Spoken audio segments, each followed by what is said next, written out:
Okay, hi there and welcome to my 6.4 on biomechanics. So here is the performance criteria comparison that I have. The 2 points attempted stat comparison, Charlie had 2 and Aaron had 5 attempted. Um, One reason for this is probably because Aaron is much more experienced than Charlie is in the game of basketball. This would help him get more shots to attempt because he would be more familiar with the right moves and decisions to get into position. Therefore, he could get better looks at for a shot than Charlie could.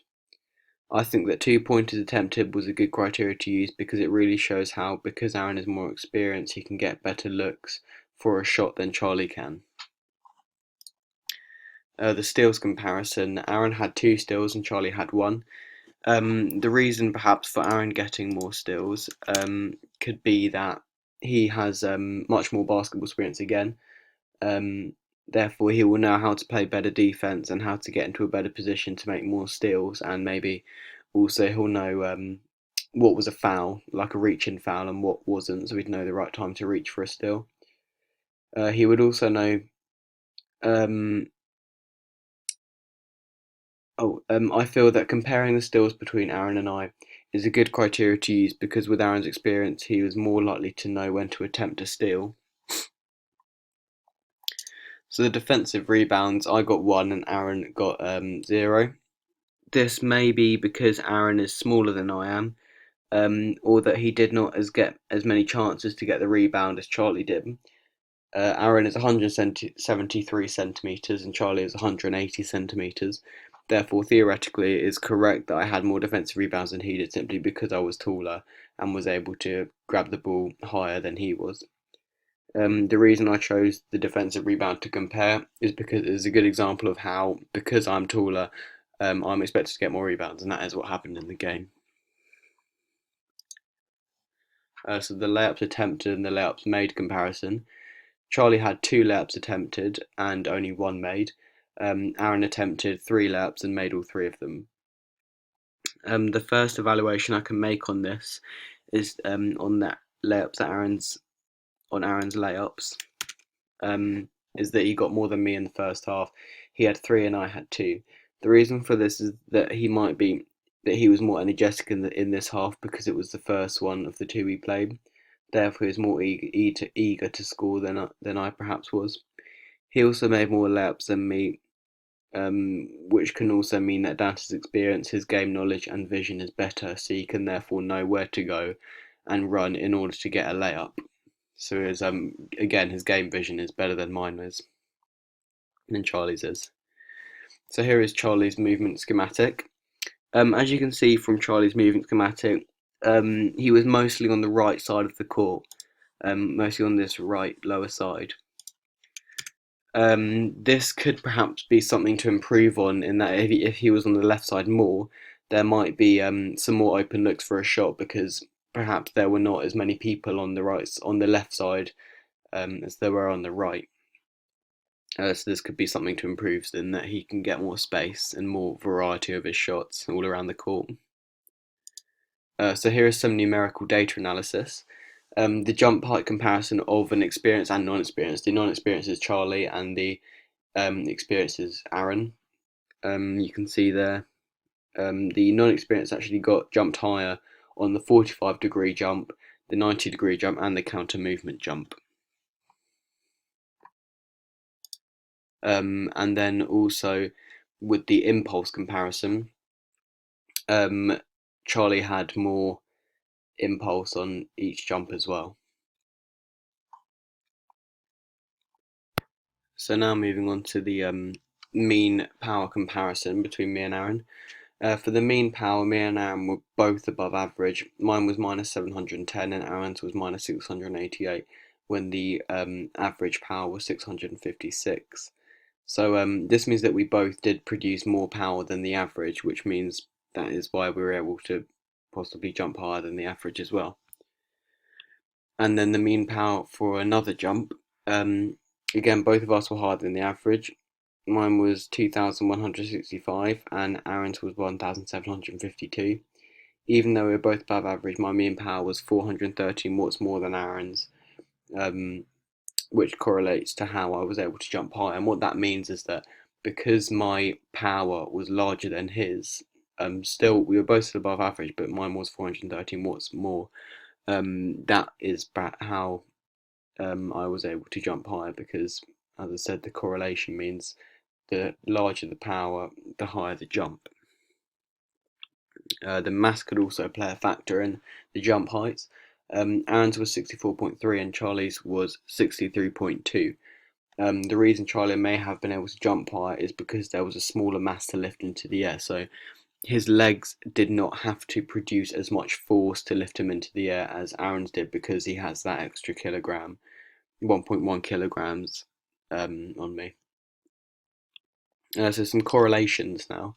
The impulse and jump height, you can see here that there is a correlation. This therefore implies that the higher the impulse, the higher the jump height.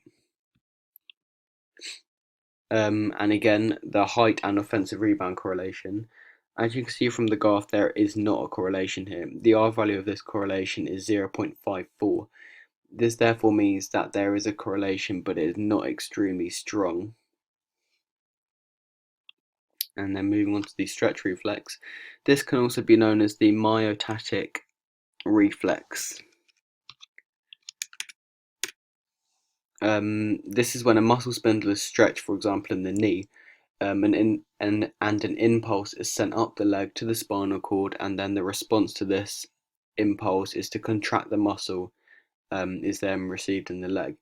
This whole process normally lasts about 1 to 2 milliseconds. It happens very, very quickly.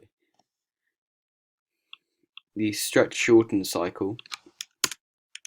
This is where an eccentric contraction takes place and is then instantly followed by a concentric contraction. From the diagram I have used, you can see that in phase D here, they are bending down. This is the eccentric contraction.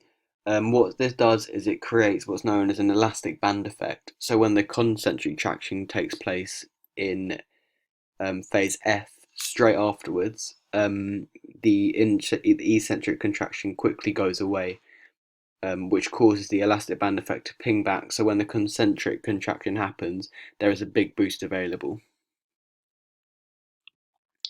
So what is plyometric training? The value of plyometric training. It can also be known as jump training. It helps improve the explosive power in your body. This would be used for a basketball rebound because if you train plyometrics on your legs, then it will increase the ratio of fast glycolytic fibers to slow oxidative fibers in your legs. As a result of this, you will jump higher. So what actually makes a perfect rebound? It consists of 3 stages. The preparation stage, the execution stage, and a recovery stage. Firstly, you must find the right place to go depending on where the ball is going to bounce off the rim, so that comes down to your trajectory of the ball. Then what you've got to do is what's known as a box out. The box out consists of putting your back to your opponent who is also trying to get the rebound, and whilst keeping your centre of gravity low with your legs wide apart, you shuffle back against your opponent and push them away from the ball with your back using your legs. So as you can see in the graph, his arms are out, his legs are wide, which creates a low centre of gravity, and the opponent is clearly struggling to get past because of the stance he's in. The execution phase, this is where the ball is actually caught, as you can see in the diagram. The ball should be caught as high as possible, as you can also see in the diagram, it's catching it very high to the rim. Once the ball is caught, what is known as chinning the ball, this is where you bring the ball into your chin, you stick your elbows out so your opponent cannot get past. This also goes into the recovery stage as well. So what happens here, you chin the ball, so your elbows are out and no guards or any other positions can come through and strip the ball and steal it from you. What you then do once you've got the ball, once you're chinning the ball, is you pivot on your 1 foot, as you can see in the diagram I've shown, and then do an outlet pass. So this is to maybe a guard or someone else who's leading the fast break. So the outlet is just the pass after you've caught the rebound. So here's a video of my rebound.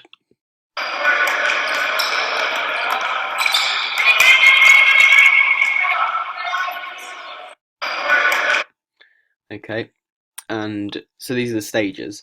As you can see in the preparation stage, this is where I'm feeling the opponent out, feeling where he is, and then once the shooter has got the ball, I put my arms out, keep my centre of gravity low. However, in the execution stage, you can see I don't actually catch the ball very high, which I will go on to in improvements in a minute. Recovery is just catching the ball, chinning the ball, and throwing it to the outlet person. Here's Aaron's rebound. So as you can see, he does feel where his opponent is. He then turns, low central gravity, arms out, does catch the ball high, and then he does chin the ball. You can see his elbows out there. So Aaron, compared to the perfect rebound, is good. In the preparation stages, you can see that he feels where his opponent is, and then he does get low to the ground and puts his arms out to stop his opponent getting past. In the execution stage, he also compares well to the perfect model in that he catches the ball high to stop his opponent getting there in the air before he does. Then in the recovery stage, he also does well because he chins the ball and makes sure that his elbows are out again to stop his opponent getting the ball or coming in and stripping and stealing it from him. So he did do a good job. So here is so Charlie compared to the perfect rebound. He did feel where the opponent is. He did keep a low centre of gravity, but he did not catch the ball very high, which is a problem. Because perhaps the guard who's marking him could have jumped higher than him and just caught the ball from behind him, even if Charlie was boxing him out correctly. He did chin the ball, and then there was an outlet pass at the end. So the areas for improvement, the 6.1 areas for improvement were the layups attempted and the layups made. Charlie's layups attempted were 2 layups attempted and only the 1 made. The ways in which Charlie can improve his layup completion percentage could be by practicing layups and also getting pointers and tips from coaches and peers who can spot faults in the layup technique. However, he actually only missed 1 layup, which could mean that this could come down to the reason that he was perhaps fouled in the action of failing this layup. And if that happened, he would have been awarded free throws, so he could have got the points anyway.